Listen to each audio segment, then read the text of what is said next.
मेरे भाइयों, मेरे नौजवानों, मेरे मुसलमानों, इस वक्त आपका कोई नहीं है, कोई भी नहीं है, कोई नेता आपका नहीं है, मिल्ली तंजीमों के कायदीन आपके नहीं हैं, कोई अरब कंट्री के कोई बादशाह आपकी गुर्बत, आपकी पसमानदगी उनकी नजर के सामने नहीं है। इसीलिए आपको खुद से लड़ाई लड़नी होगी, आपको खुद से खड़ा होना होगा। मैं ऐसे नहीं बोल रहा।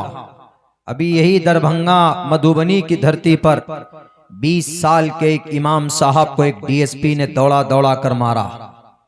मिल्ली तंजीम का कौन सा कायद खड़ा हुआ? बड़ी बड़ी तंजीमें हैं हमारे पास, भारत के अंदर करोड़ों रुपए का फंड है उनके पास। किसी ने उसके केस के ऊपर बात की, कोई आर्थिक मदद के लिए खड़ा हुआ, उनको इंसाफ दिलाने के लिए कहीं पर क्या धरना प्रदर्शन किया, उनके लिए आवाज बुलंद की हमने। इमाम था, हमारे मुआशरे का सबसे मोहतरम हस्ती अगर कोई है तो इमाम है। आलिम दीन से भी बढ़कर आपके मुआशरे में एक आलिम है, लेकिन उससे पहले एक इमाम है। 24 घंटे में 5 वक्त की नमाज अपने सर पर, माथे पर बांध कर रब्बे जुल जलाल के दरबार में डेली पहुंचता है कि अल्लाह मोहल्ले के लोगों की नमाज को लेकर आया हो, कबूल फरमा ले। इमाम वो होता है।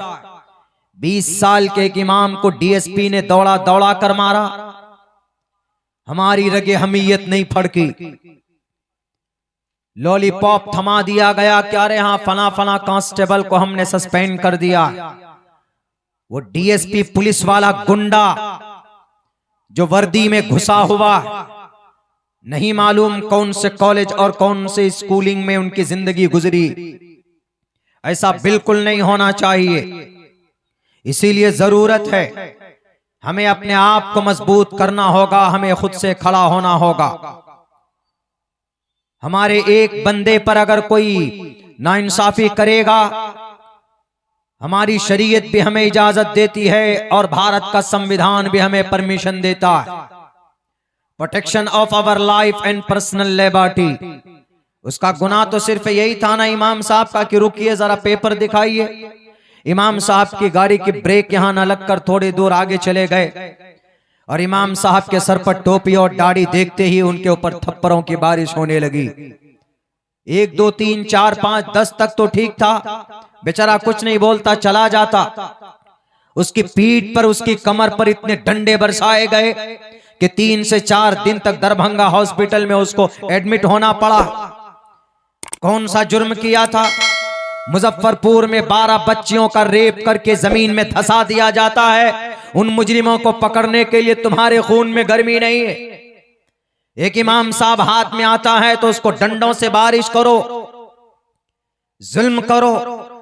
पानी मांगने लगे बेचारे, इमाम साहब तो पानी नहीं दिया और कहा कि तुम लोगों को बताएंगे। क्या बताओगे? ये टोपी दाढ़ी वाले नहीं होते तो आज तुम्हारी जो चैन की सांस ले रहे हो ना, तुम्हें तौफीक नहीं होती।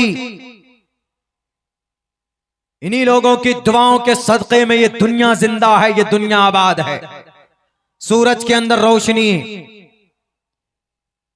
हम लोग मर चुके हैं। मिल्ली तंजीमों के कायदीन को तो सदर की गद्दी चाहिए, उनको तो बड़ी बड़ी गाड़ियों में घूमने से फुर्सत नहीं होती। तेलंगाना में 15 साल की एक आलिया बेगम को मार दिया गया 40 लोगों ने मिलकर। ईंट से उसके पैर तोड़े गए, उसके जिस्म को कुचला गया। जुर्म यह था कि अपने बाप को बचाने के लिए आई। उसका बाप मोहम्मद इस्माइल रास्ते में चलता हुआ सड़क के किनारे किसी के घर के करीब पेशाब करने बैठा था। देखते ही देखते 14 15 20 25 40 लोग जमा हो गए, उसको मारने लगे। उसकी बेटी ने देखा कि मेरे बाप के ऊपर जुल्म हो रहा। बेटी जैसे गई तो उन जालिमों ने उनकी बेटी के ऊपर ईंट से पत्थर से हमला किया। 3 दिन के बाद 11 फरवरी का मामला है। 3 दिन के बाद उस बच्ची का इंतकाल हो जाता है। हमारी मिल्ली तंजीमों के कायदीन कहां हैं? जिनके एक इशारे पर ये कौम आपके लिए कुएं में गिर जाती है। आपके मुंह में दही क्यों जमा हुआ? आप इन लोगों की मदद करने की हिम्मत आपके अंदर नहीं है तो कुर्सी पर बैठने की भी अधिकार आपको नहीं है। आप मदरसा नहीं चला सकते, आप कोई कॉलेज नहीं बना सकते, यूनिवर्सिटी नहीं बना सकते, तो आपको कायद बनने का कोई अधिकार नहीं।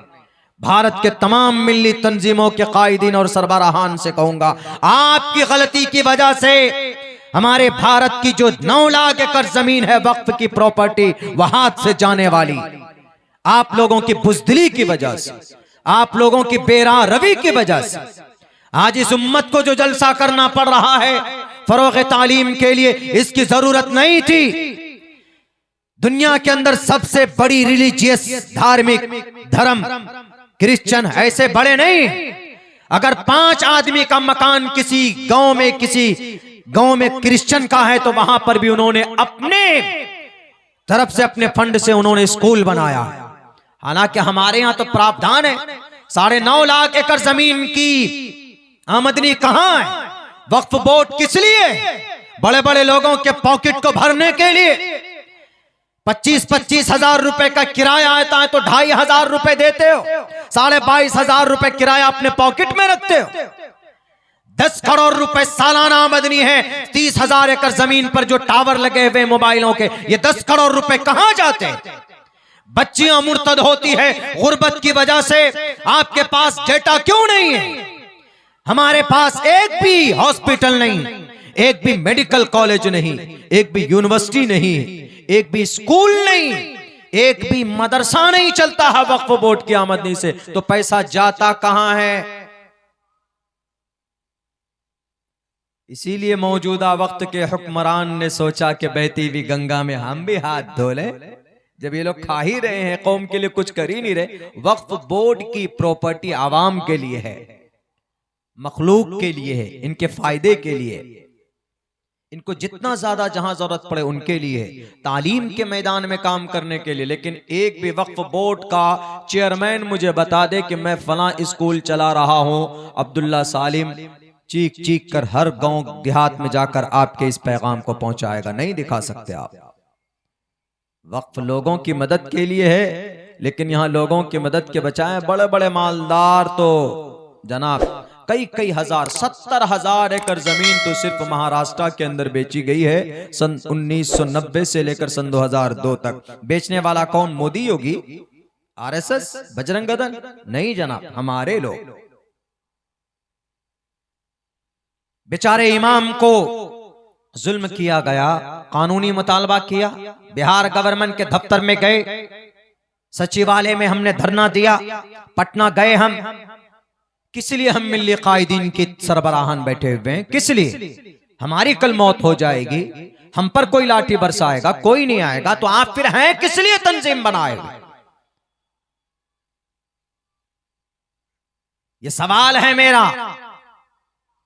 मैं जानता हूं कि कुछ लोग ऐसे हैं, मेरी बात उनको बड़ी चुभेगी, मेरे खिलाफ लेटर पैड भी निकालेंगे। निकालो, मैं मदरसा नहीं चलाता हूं, मुझे चंदे का खौफ नहीं है कि मुझे चंदा नहीं दोगे।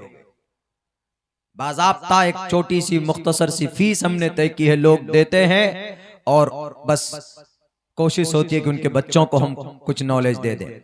तकदीर बदली जा सकती है। देयर इज वन कंडीशन कि हमें तालीम पर मेहनत करने की जरूरत है, दोनों तालीम पर मेहनत की जरूरत है। अगर तालीम नहीं होगी तो फिर गलतफहमी होगी। कैसे?